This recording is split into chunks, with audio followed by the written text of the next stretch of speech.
sale por aquí, aleluya.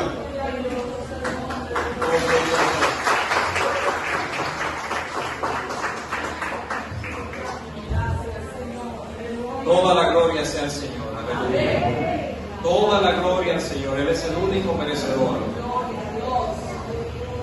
Tu pueblo somos ovejas de su prado, creados para alabanza y gloria de Dios. Aleluya. ¿Cuántos se han gozado el día de hoy? ¿Cuántos han adorado el día de hoy? Aleluya. Qué bueno es estar en la casa del Señor. A veces estamos un poquito cansados, queremos descansar, queremos dormir. A veces a mí se me hace pesado salir para la iglesia y salgo un poquito cansado. Pero de una manera sobrenatural, cuando entro por las puertas, se me van todas las preocupaciones y todo lo cansado. Por eso que el salmista decía que mejor es un día en tu casa que 1000 años fuera de ella. Aleluya. Gloria sea al Señor. Quiero que busquen en sus Biblias, hermanos, en el libro de Hechos, capítulo 1, versículo 8. Hechos, capítulo 1, versículo 8. En lo que lo buscan, como dijo el hermano, mi nombre es Joel González. Me congrego en la Iglesia Comunidad Cristiana Metropolitana de Santiago, ya lo he dicho otras veces aquí, con el pastor Pedro de la Rosa. Estamos a la orden, estamos sirviendo al Señor en aquel lugar. Y como dice la palabra, cuando un día, y ese día llega, que hagamos todo lo que nos fue ordenado y no dejemos de hacer nada de aquello, entonces nos graduamos de siervos inútiles. Amén. Yo creo que en las carreras de siervo inútil a mí se me han quemado 2 o 3 materias. Hechos capítulo 1, versículo 8. La palabra del Señor dice de la siguiente manera: pero recibirán poder cuando haya venido sobre ustedes el Espíritu Santo, y me serán testigos en Jerusalén, en Judea y en Samaria. Lo leo nuevamente. Pero recibirán poder cuando haya venido sobre ustedes el Espíritu Santo, y me serán testigos en Jerusalén, en toda Judea, en Samaria y hasta lo último de la tierra.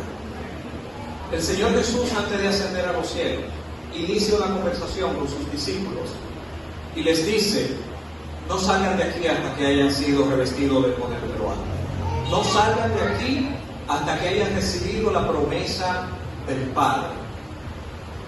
Les da un mandato. Nosotros en la Biblia nos encontramos con muchos mandatos, nos encontramos con muchas órdenes de parte de Dios. Mandatos que no son negociables, que son imperativos. Haz esto, haz aquello, ve allí. Nos encontramos el caso de Jonás, que lo mandó a un lugar, y por más que él insistió irse en vía contraria, al final, para estar en la voluntad de Dios, aún en contra de su voluntad, tuvo que ir a ese lugar, porque el imperativo no era negociable.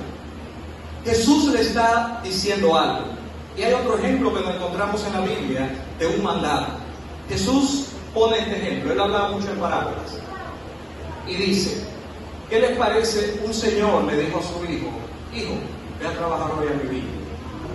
Y el hijo le dijo: no, padre, yo no voy para allá, yo estoy cansado, ahí se coge mucha pela, hace mucho calor para salir a caminar por esa calle, yo trabajo la semana entera, quiero descansar el martes, no, yo no voy para allá, padre. Dice la palabra: pero arrepentido después fue. De igual manera el padre le dice a su segundo hijo: voy a trabajar hoy a mi viña.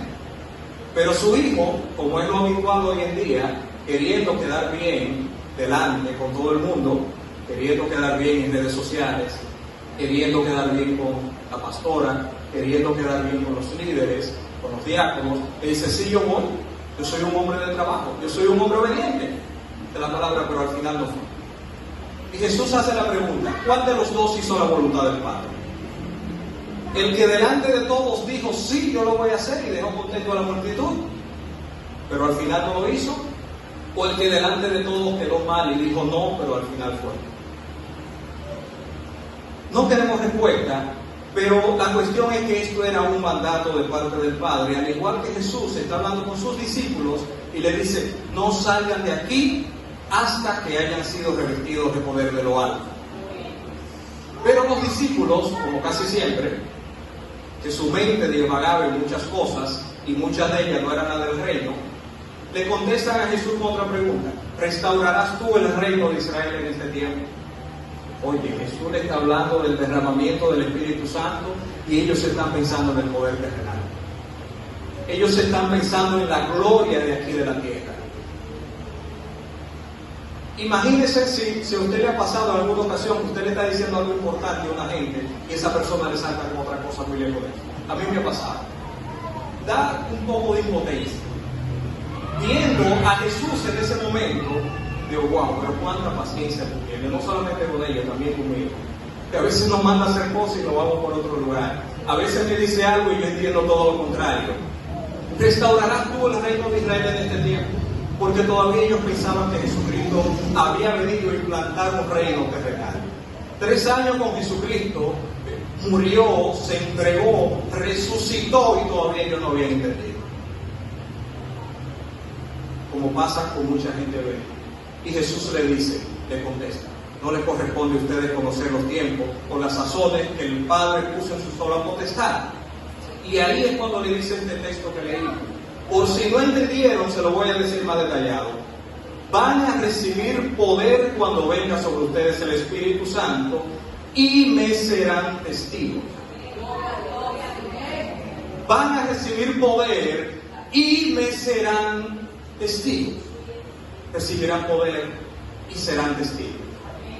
Nosotros, por la gracia de Dios, todos venimos de iglesias pentecostales que creemos en la manifestación del Espíritu Santo, y a veces esta manifestación nos hace malinterpretar las cosas como las discípulos. Nos hace admirar más el vaso que el contenido del vaso. A veces nos hace más admirar el poder que la razón del poder. Nos hace más admirar las bendiciones que Dios nos ha dado que para lo que Dios nos ha dado. Como le dijo a Abraham: yo te bendeciré. Y los evangélicos fanáticos de las bendiciones ven ese texto y lo mochan a él. Pero el texto completo, Dios le dice a Abraham: yo te bendeciré y serás de bendición. Esa bendición tenía un propósito. Nos sucede también a nosotros los pentecostales. Hablamos del poder del Espíritu Santo, buscamos el poder, la manifestación del Espíritu Santo nos llena, como dice la palabra, como decía la canción que cantamos, brincamos, saltamos, lloramos, hablamos en lengua, y se nos olvida cuál fue el propósito del derramamiento del Espíritu Santo. Recibirán poder cuando haya venido sobre ustedes el Espíritu Santo y me serán testigos. Jesús intentaba decirle algo importante, pero ellos estaban enfocados en sus propios deseos.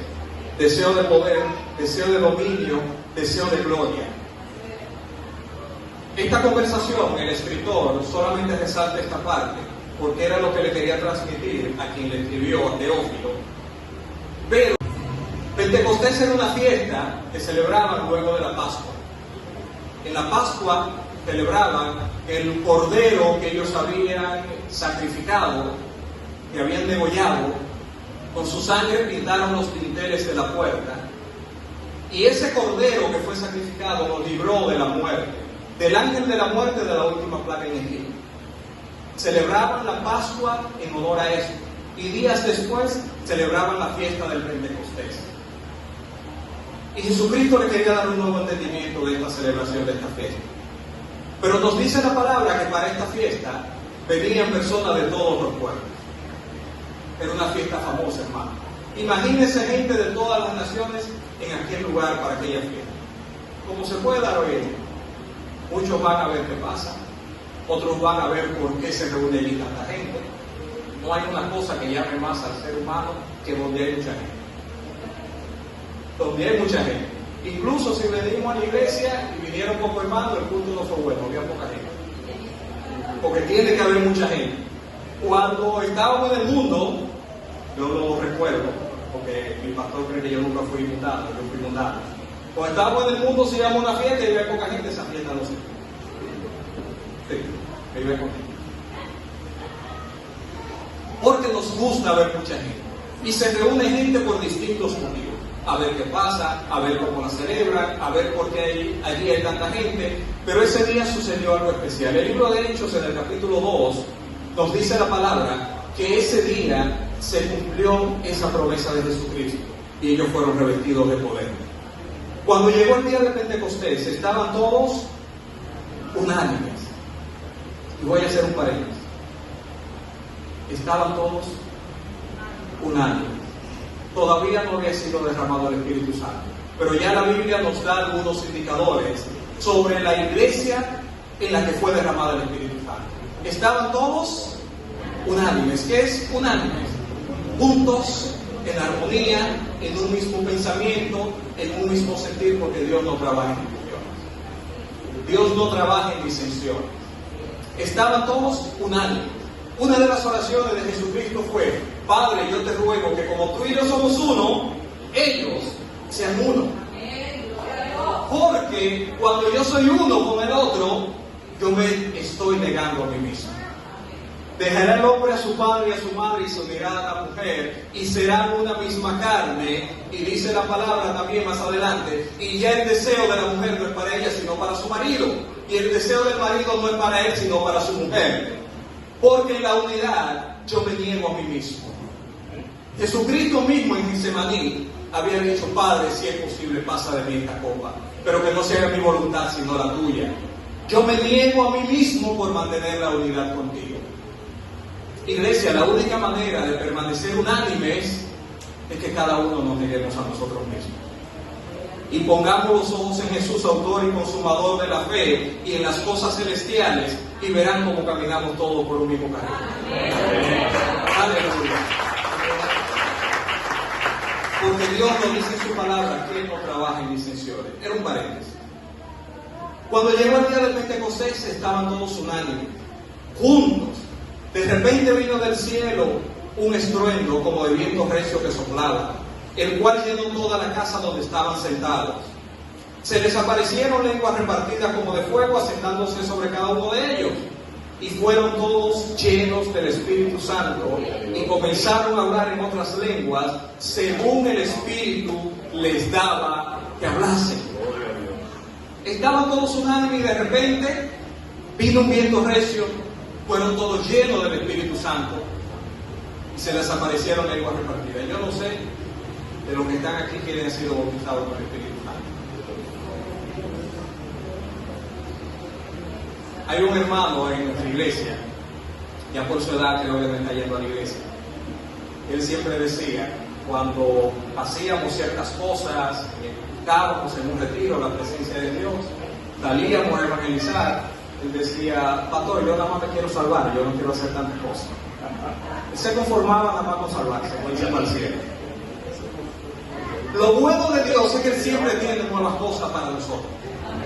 Esto fue lo que le entenebreció la mente a los judíos, que no entendían que Dios pudiera querer algo nuevo para ellos, algo mayor, algo más grande que lo que les había dado. Por eso ellos siempre tenían su seguridad en que eran hijos de su Padre hablar. Y vino Jesucristo y no entendieron. Jesucristo murió por ti, murió por tus pecados, te lavó con su sangre preciosa, pagó por toda tu culpa, resucitó al tercer día para darte vida. Dice: ¿qué puede haber mayor de ahí? Jesucristo le dijo: me conviene que yo me vaya, porque viene algo más grande. Vendrá el Consolador. Hay una experiencia mayor y una bendición mayor para la iglesia, que es el Espíritu Santo. Porque el Espíritu Santo es el que está con nosotros, es el que nos empodera. Dice la palabra que es el que convence de pecado, de justicia y de juicio. Y dice más adelante cuál es la razón por la que hace esas tres cosas. Pero la Biblia no dice cómo lo hace, sino dice por qué lo hace. El Espíritu Santo es el que convence del pecado. Es imposible, hermano, que tú y yo podamos convencer a un creyente de que es pecado y que necesita a Jesús. Esa obra solamente la hace el Espíritu Santo. Y la iglesia no puede caminar sin el Espíritu Santo. En un mensaje que decía mi pastor, que a veces los evangélicos cometemos el error de ver al Espíritu Santo como un Dios chiquitico, que no está a la altura del Padre y del Hijo. Pero ellos son una Trinidad. En ellos tres habita la plenitud de la deidad, con distintas funciones, pero son Dios. Un Dios manifestado en tres personas. La iglesia no puede caminar sin el Espíritu Santo. La iglesia no se puede mover. porque ni usted ni yo tenemos capacidad de convencer a unos creyentes de que es pecador. El Espíritu Santo es quien convence de pecado. El Espíritu Santo es quien convence de justicia, que solamente la justicia de Cristo nos justifica delante del Padre. Él es que hace esa obra, y el Espíritu Santo convence de juicio. Si no aceptas el perdón del pecado, si no eres justificado mediante Cristo, habrá un juicio. Habrá un juicio final. Él es que hace esta obra. Cayó sobre todos el Espíritu Santo y le fueron impartidas nuevas lenguas, según el Espíritu Santo le diese que hablase. Y dice la palabra que había una serie de naciones reunidas. La Biblia menciona 15 naciones que estaban ahí reunidas. Eran miles de personas que se habían reunido. Y dice la palabra que ellos se quedaban atónitos, se quedaban impresionados y decían, ¿qué es esto que está pasando? Que lo escuchamos hablar en nuestra propia lengua nativa. Y esta gente son judíos, no conocen nuestro idioma y hablan de las grandezas del Señor en nuestro propio idioma. ¿Qué es esto que está pasando?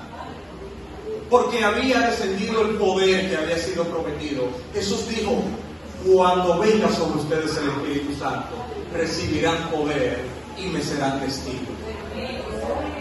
Una de las razones principales de este mensaje, iglesia, es que entendamos qué hicieron las personas que recibieron poder. ¿Cómo utilizaron ese poder que recibieron? Al todas estas personas estar atónitos, dice la palabra, que Pedro inmediatamente, revestido del poder de Dios, se pone en pie y le dice, varones galileos, varones, esto que ustedes están viendo no es más que lo que dijo el profeta Joel en el capítulo 2. En los postreros tiempos derramaría mi espíritu sobre toda carne, y sus hijos y sus hijas verían visiones. Sus hijos y sus hijas profetizarán, los jóvenes verán visión y los ancianos soñarán sueños. Este es el cumplimiento de esa promesa. Y les predicó el evangelio del Señor. Fue testigo inmediatamente en ese momento. No es con nuestra fuerza, es con el poder del Espíritu Santo, que es el que acompaña a la iglesia. Cuando tú eres revestido del poder del Espíritu Santo, tú predicas, como dice la palabra, a tiempo y fuera de tiempo. En todo lugar tú eres testigo de lo que Dios ha hecho en tu vida, porque hay algo dentro de ti que tú no lo puedes contener. Pero sin el poder del Espíritu Santo esta obra es imposible. Tenemos que recibir el Espíritu Santo. Pedro se puso en pie y aprovecha el momento y predica el Evangelio. Dice la palabra que 3,000 se convirtieron de un solo mensaje, guiado por el poder del Espíritu Santo. ¿Qué pudiera suceder, iglesia, si todos nosotros, bajo la unción del Espíritu Santo, nos dedicamos a predicar la palabra del Señor donde quiera que estamos? Pero estas personas habían entendido cuál era la razón del poder que fue derramado sobre ellos. Pedro se puso en pie y les dijo cuál era el mensaje del Evangelio. Y al final le dijeron, tengo varones galileos de Los Ángeles que estaban ahí en ese templo cuando Jesús ascendió. Varones, ¿qué haré? Le dijo, conviértanse y arrepiéntanse cada uno de ustedes para perdón de los pecados y vendrán de la presencia del Señor. Quizá muchas personas también hoy en día no entienden eso. Yo dentro de la misma iglesia no entendía estas palabras. Lo que el Espíritu Santo está diciendo por medio de Pedro. ¿Qué es lo que quiere con estas personas a las que nosotros nos acercamos, las que están en nuestro entorno? Arrepiéntanse y conviértanse. La palabra arrepentirse, que tuvo una mala traducción con la primera traducción de la Biblia, en la Vulgata Latina. En la Vulgata Latina intencionalmente tradujeron la palabra metanoia, que es la que nosotros utilizamos en la Reina Valera como arrepentimiento, la tradujeron como hagan penitencia. Y la iglesia utilizó ese texto para dar una razón a las personas de que hicieran penitencia y compraran indulgencias para ser liberados de sus pecados y sacar almas del infierno. Fíjense como un hilo tan delgado nos puede confundir. Una simple palabra. La palabra metanoia significa cambio de mente y de manera de vivir. ¿Qué haremos? Le digo, cambien su manera de pensar y su manera de vivir. Y conviértanse, que la palabra griega es epitreno. que significa vuélvete de tu camino. Hermano, usted y yo hemos sido revestidos del poder del Espíritu Santo. Y yo te pregunto, ¿cuántas personas tú conoces en tu familia, en tu alrededor, en tu trabajo, que tú lo has visto y entiendes que necesitan un cambio de mentalidad y de su manera de vivir? Porque la palabra de Dios dice que hay caminos que al hombre le parecen rectos, pero que su final es camino de muerte. Si aquí hay alguien que no ha aceptado a Cristo en su corazón, que aún no ha sido lavado con la sangre de Cristo, yo le quiero decir que aunque tú creas que el camino por donde tú vas es el camino correcto, porque yo hago buenas obras, porque no le hago daño a nadie, porque estoy concentrado en mi bienestar y en el bienestar de mi familia, la palabra dice que hay caminos que al hombre le parecen rectos, pero su final es camino de muerte. Es por eso que la palabra arrepentimiento significa cambio de mentalidad. Tienes que cambiar necesariamente tu manera de pensar y tu manera de vivir. Y si ya has aceptado a Cristo en tu corazón, has sido lavado con su sangre y quieres ser lleno del Espíritu Santo, ya no podemos seguir pensando las cosas que pensábamos antes. Ya no podemos seguir teniendo la misma manera de vivir que teníamos antes. Pero un momento. Es que a lo que predicamos eso lo llaman RT. Porque Jesucristo dijo, el que quiere venir en pos de mí, si no toma su cruz y me sigue, no es digno. Es necesario que se niegue a sí mismo para que sea uno conmigo y con el Padre. Entonces necesitamos un cambio de mentalidad. Pero también necesitamos un cambio de dirección. No podemos venir a Cristo y continuar por el mismo camino. Cuando Dios nos creó, dice la palabra en una de las cartas, y a los que antes conoció, también los predestinó para que anduvieran en sus caminos. Cuando Dios te creó, preparó para ti un camino para toda tu vida y tu propósito. Si tú no le has entregado tu vida a Cristo, es bueno que tú sepas que desde antes de tu nacer, Dios había pensado en el propósito de tu vida y el camino por donde tú ibas a transitar. Pero te dijo como le dijo en el Pentateuco al pueblo: yo pongo delante de ti la vida y la muerte. Escoge la vida para que vivas para siempre, pero yo no te obligo. Quizá en algún momento de tu vida, como yo, el camino que Dios pensó para ti, tomaste el camino contrario. Y por eso que Dios llama ahora a todas las personas al arrepentimiento. Devuélvete de tu mal camino y encarrílate por el camino que yo preparé para ti.